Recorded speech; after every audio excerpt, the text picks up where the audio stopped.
శీతాకాలంలో ఏమీ నోటికి సహించినప్పుడు ఈ పచ్చడి చేసుకోండి.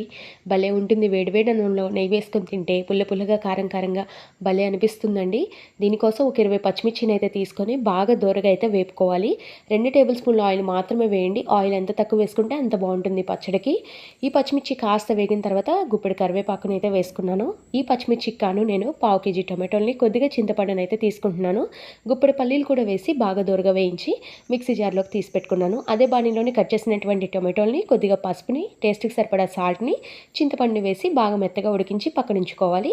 చల్లార్చుకున్నటువంటి పచ్చిమిర్చిని మిక్సీ చేసుకున్న తర్వాత 1 టేబుల్ స్పూన్ జీలకర్ర, అదేవిధంగా వెల్లుల్లి రబ్బలు వేసి మరొకసారి మిక్సీ చేసుకొని, మెత్తగా ఉడికించుకున్న టొమాటోలను కూడా వేసి మరొకసారి మిక్సీ చేసుకొని, ఆ తర్వాత సన్నగా తరిగినటువంటి ఆనియన్స్ కలుపుకొని తింటూ ఉంటే మామూలుగా ఉండదు పచ్చడి అనేది.